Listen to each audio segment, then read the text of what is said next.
이 시간 오늘 우리에게 주시는 하나님의 말씀은 창세기 39장 1절부터 3절 말씀입니다. 앞들어서 묵묵하겠습니다. 요셉이 이끌려 애굽에 내려가매 바로의 신하 취미대장 애굽 사람 보디발이 그를 그리로 데려간 이스마엘 사람의 손에서 요셉을 산니라.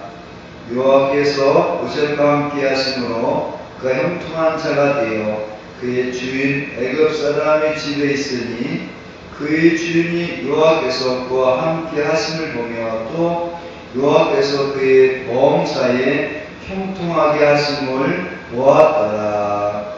아멘. 할렐루야. 하나님을 찬양합니다. 형통케 하신 그 하나님이 오늘 여기 와 계십니다. 그 하나님이 우리에게 형통한 일로 인도하실 것입니다. 먼저 그 하나님을 찬송하면서 그 하나님의 이름으로 만사 형통하기를 축복합니다. 아멘이십니까? 감사합니다. 사실 만사가 형통하신다는 말씀은 성경적입니다. 만사가 형통하는 말씀은 모든 일에 형통한다는 말씀입니다. 솔직히 말해서 모든 일에 형통하기를 원하십니까? 그렇지 않죠? 사실 우리는 내가 바라는 일에 내가 바라는 대로 이루어지기를 원하지 않습니까? 그렇죠? 내가 소원하는 대로 이루어지지 않으면 아쉬워합니다. 내가 소원을 이루어 달라고 하나님께 열심히 기도한 사람이 그 소원이 이루어지지 않으면 하나님 섭섭합니다 라고 합니다. 이 섭섭하다는 말이 이렇게 나와야 됩니다.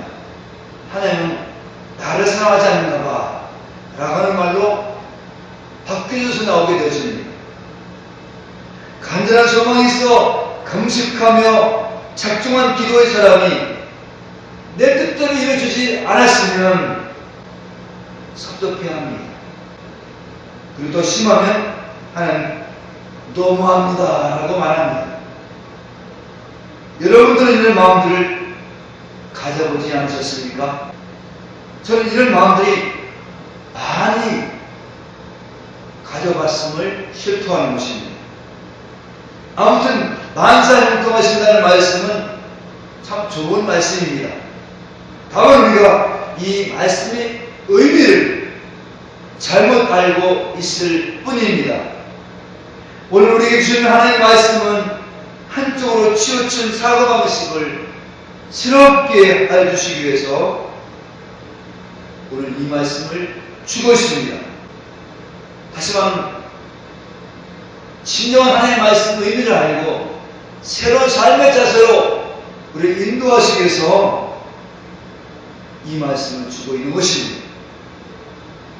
우리네 상식으로는 하나님 함께하고 있는 자라면 탄탄대로의 인생길을 갈 것이라고 짐작합니다. 그러나 그것은 엉터리인 것입니다. 탄탄대로의 길을 인도하신다고 믿는 그런 신앙인들은 엉터리 하나님을 믿는 것입니다. 하나님 함께 계시다는 말은 그 사람 통해서 하나님이 어떤 분이심을 알려주려고 하는 것입니다. 즉 하나님과 함께 한다는 그 사람에게 벌어지는 일로 인해서 하나님의 마음을 전달하고자 하는 것입니다. 오늘 본문과 같은 경우에 보면 범사에 형통한다는 말은 참 신나는 단어입니다. 그죠? 참 신납니다.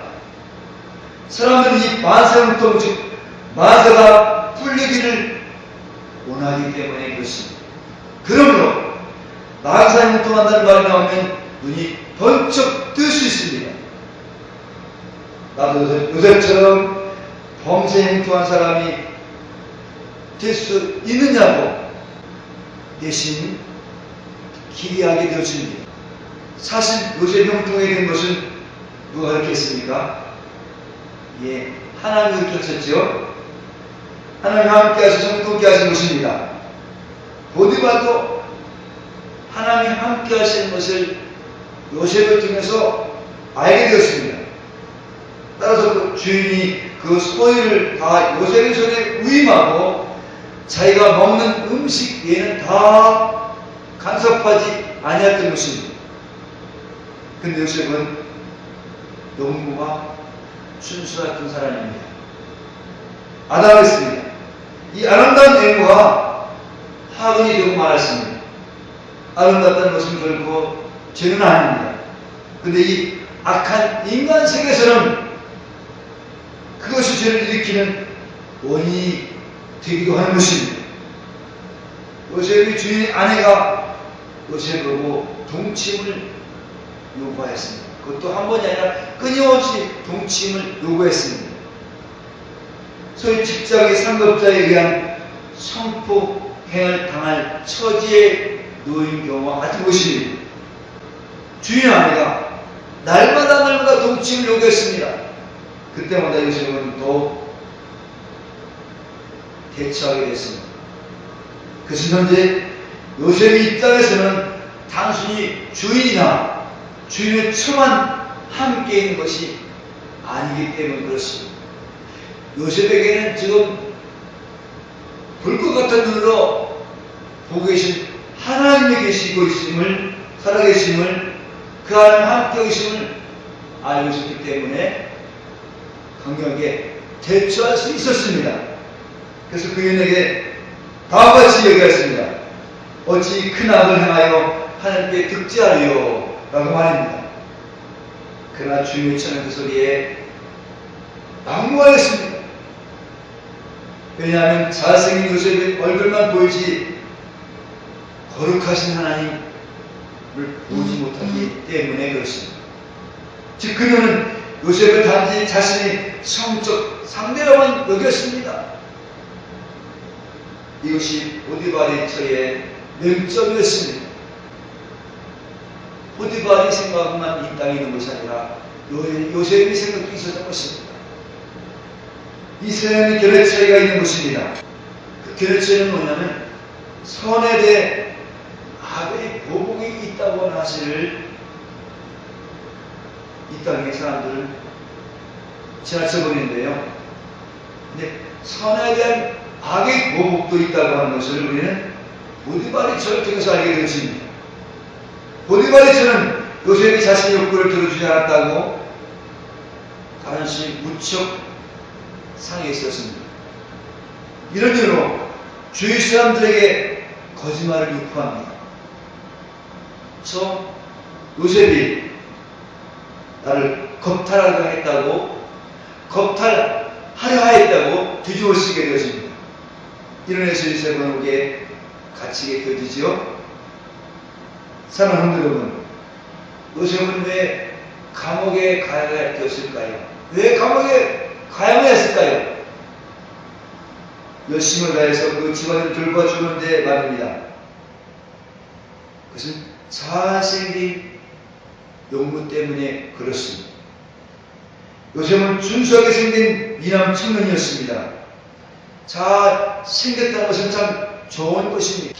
근데 보디발의 아내는 요셉을 자기 종이라고 자신의 놀이개감으로 대하려 했던 것입니다.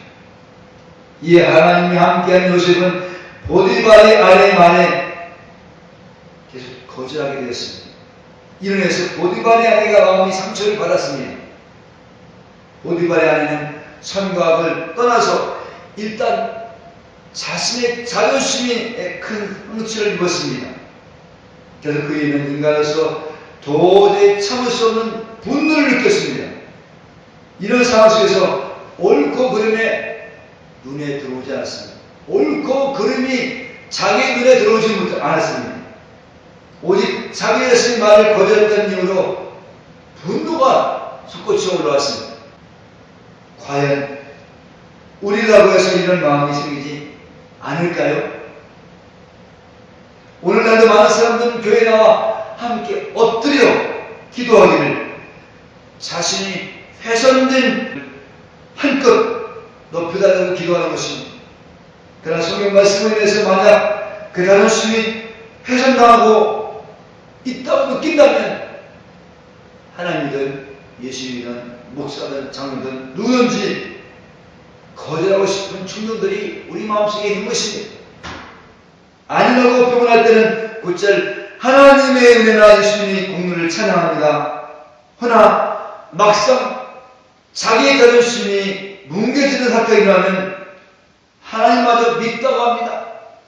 자기 자존심이 손상되어지면은 나를 구원하신 하나님까지도 믿다고 하는 것이 인간의 또 본성입니다. 이것이 보디발의 아내의 마음이었습니다. 마침내 요셉은 종론 주제에 주인을 어겼다는 분노 때문에 감옥에 갇히게 됩니다. 그래서 요셉은 혼란스러웠습니다. 열심히 시키는 대로 했는데 그 결과가 감옥이라는 말이 되는 것이 이게 말이 되는 것인가? 요셉은 말이 안 되는 것이 그래서 혼란스러웠습니다. 남은 여인을 넘보다가 감옥에 가는 것도 아닙니다. 남은 여인을 넘보다가 감옥에 가는 것을 이해할 수 있습니다. 내가 남은 여인을 넘보다가 감옥에 가면 이해할 수 있다는 것입니다. 그런데 요셉은 반대이지 않습니까? 그 반대를 말미암아 감옥에 가게 되었습니다. 이건 지금도 마찬가지입니다. 다른 말하고 정직하게 했는데 그 결과는 억울함으로 돌아올 때가 있지요? 그런 때가 종종 있지요? 그럴 때 우리는 예수 믿는 사람들은 어떻게 해야 되겠습니까? 그럴 때 예수 믿는 우리들은 어떻게 해야 되겠습니까? 억울하다고 동네 방네 떠들고 다녀야 되겠습니까? 아니죠. 하나님의 뜻이 어디 있는지 헤아려 보는 시간이 필요하게 될 것입니다. 요셉 남은 해치는 자가 아니었습니다. 오히려 요셉을 통해 그 집에 복을 받게 되었습니다. 그러나 그런 결과는 요셉이 감옥에 갇히는 결과가 나타나게 되었습니다. 자, 그러면 감옥에서는 어떤 일이 일어났습니까? 요셉이 감옥에 갇혔을 때 어떤 일이 일어났을까요? 21절 23절에 보면 보디발의 집에서 일어났던 원칙이 그대로 적용됩니다. 요셉과 함께한 하나님이 교도소장에게 은혜를 입게 하셔서 요셉이 죄수들을 섬기는 일들을 하게 되었습니다. 여러분 이 말씀 어떻게 이해가 되십니까? 그것이 정말 하나님이 감옥에 들어가게 돼서 은혜를 주어서 죄수를 섬긴다고 하는 그런 말들이 쉽게 이해가 되십니까? 죽음은 이런 생각을 가는 사람도 있을 것입니다.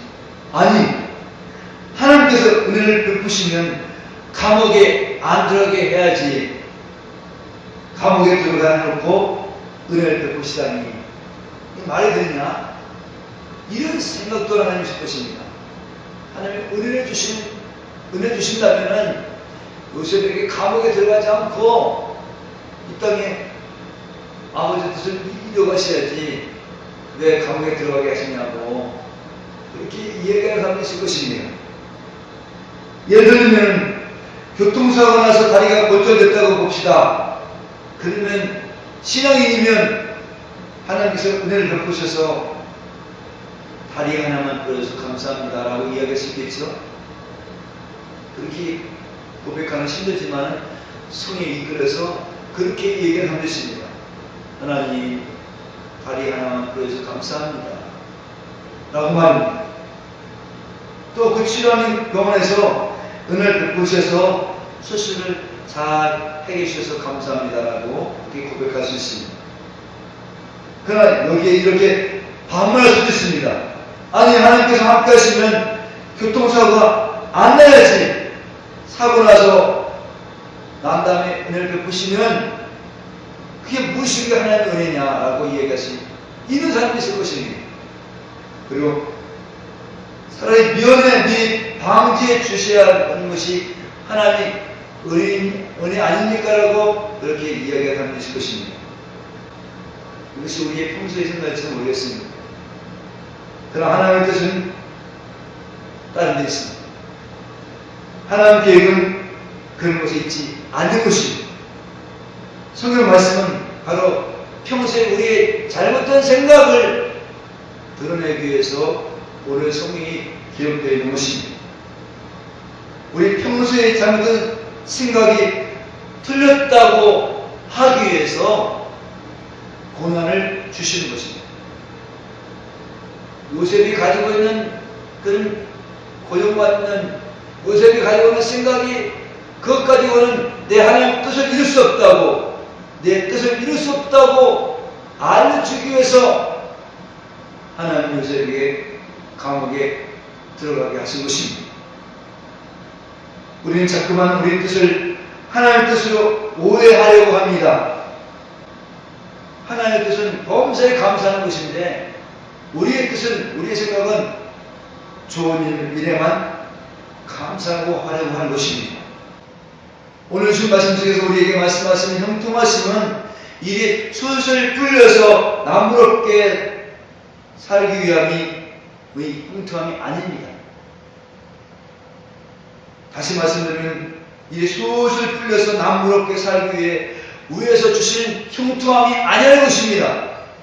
우리가 내 야심에서 나오는 생각 때문에 형통하지 못한 것을 덜쳐내기 위해서 주시는 하나님의 말씀입니다. 내 욕심 때문에 형통하지 못함을 알게 해주시기 위해서 주시는 말씀이라는 것입니다. 다시 말씀드리면 내 자아 때문에 이웃과의 형통함이 이루어지지 못함을 깨닫게 해주시기 위해서 주시는 말씀입니다. 따라서 하나님은 이 긴 역사를 통해 내 자아를 요셉처럼 감옥에 집어넣고 자아에서 나오는 사고방식이 부질없는 생각임을 알게 하기 위해서 우리에게 고난을 주시는 것입니다. 그래서 혼란스럽습니다. 죄 없이 수년 동안 이런 혼란스러운 환경 속에서 번민하면서 고민하면서 살아야 했습니다. 왜? 열심히 주님의 충성을 살아가는데 왜 나에게 이런 고난과 이런 시련과 이런 실패가 있는가? 라고 하면서 많이 혼란스럽고 고민하면서 지냈던 일이 있었습니다. 이 혼란과 고민을 통해서 하나님은 알게 하셨습니다. 내 머릿속에 나오는 사고방식은 다 어렵지 못한다는 사실을 알게 하셨습니다. 그리고 마침내 내 자존심이 하나님의 뜻을 방해하는 원수이구나를 알게 하셨습니다. 결국 무엇입니까? 내 자존심이 이웃간에 불통하게 하는 것이라는 것입니다. 욕심이 불통하게 한다는 사실을 알게 하셨습니다. 우리는 매주 성경 말씀을 통해 빛되신 하나님 앞에 자신들을 비추게 될 것입니다. 그래서 내 안에 불통하게 하는 것을 보게 하는 겁니다. 그 불통이 미움이 될 수 있고 불안이 될 수 있습니다. 그리고 야망이 될 수 있습니다. 한마디로 말하면 죄가 불통하게 되는 것입니다. 내 안에 있는 죄가 불통하게 되는 것입니다. 요셉이 보디발의 집에서는 보디발의 처의 유혹을 비껴 갈 수 있었지만은 자기를 반 형들을 용서하지 못한 마음이 있는 것입니다. 하나님은 요셉에게 이루고자 하는 꿈이 있는데 그 꿈은 원수를 사랑하는 사랑의 마음을 요셉을 통해 이루고자 하는 계획이 있는 것입니다. 근데 지금 요셉에게는 보디발의 처의 유혹은 비교할 수 있었지만 원수를 사랑하는 형들을 섬기고 사랑하는 마음 없기에 그것을 집어넣으시려고 하나님 요셉에게 감옥을 집어쳐넣었습니다. 요셉에 있는 자아를 깨뜨리기 위해서 감옥에 집어쳐넣었습니다. 요셉에게는 원수를 섬기는 마음이 없는 것입니다. 원수 같은 형제들을 사랑하고 용서할 수 있는 그런 마음이 없는 것입니다. 그러게 하나님은 억울한 운동을 들 것으로 감옥에 가게 하신 것입니다.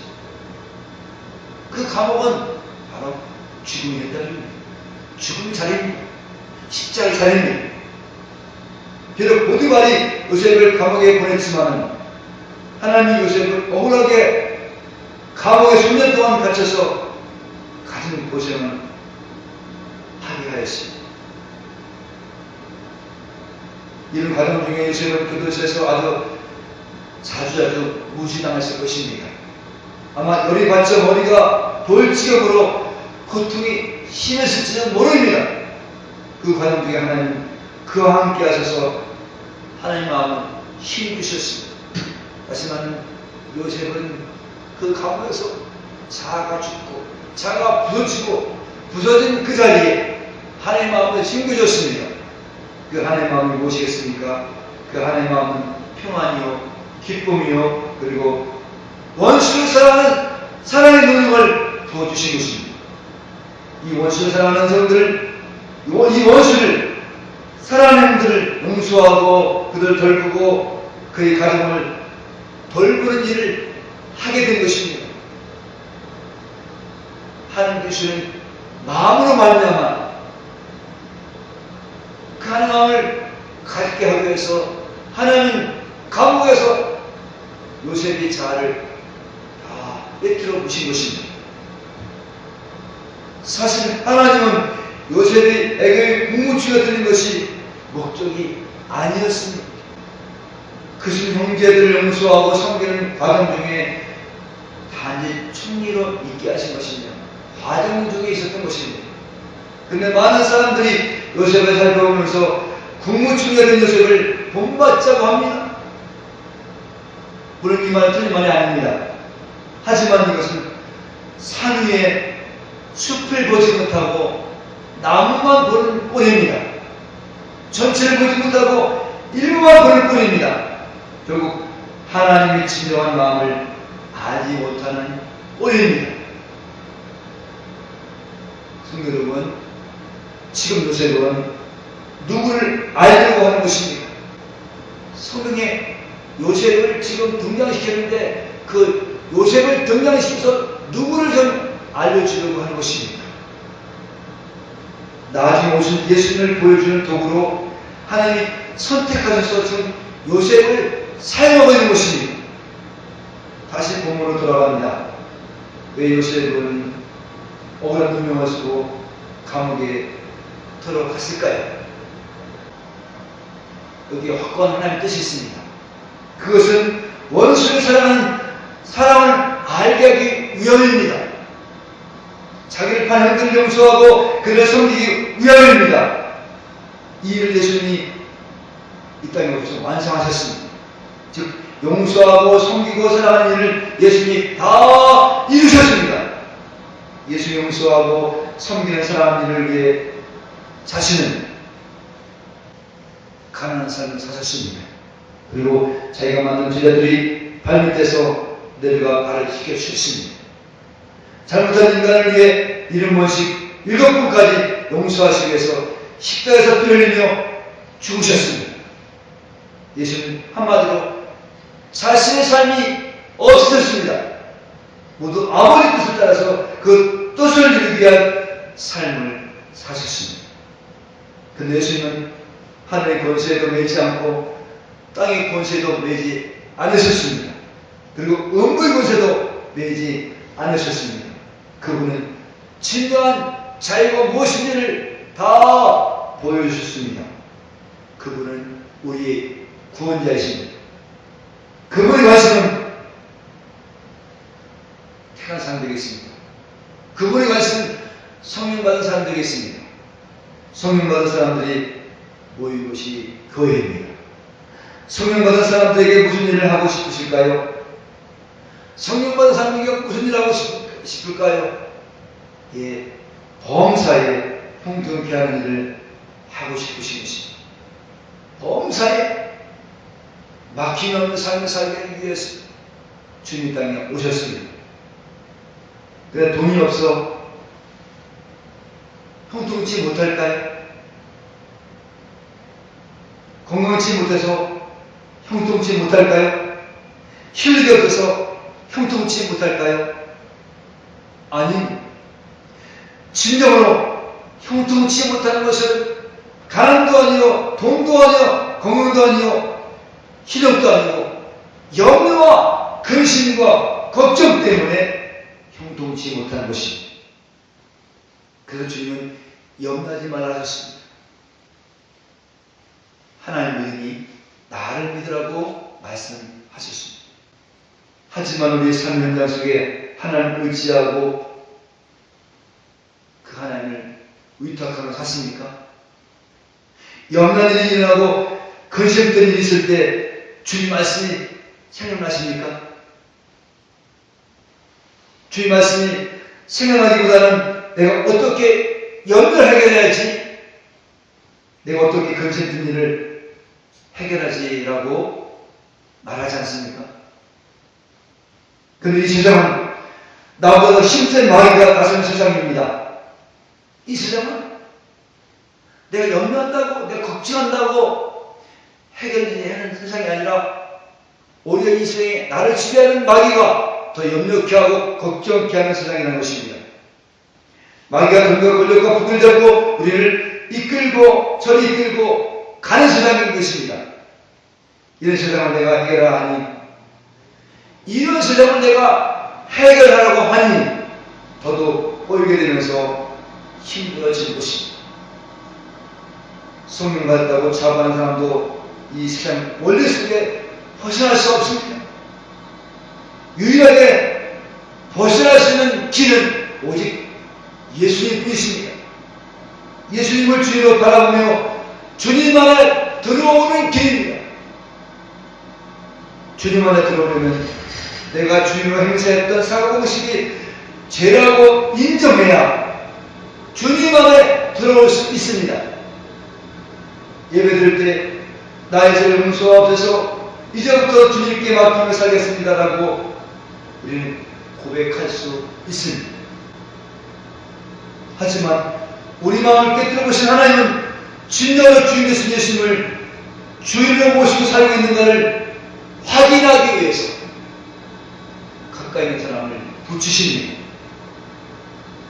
그리고 그를 통해 자존심을 흔들어 보기도 합니다.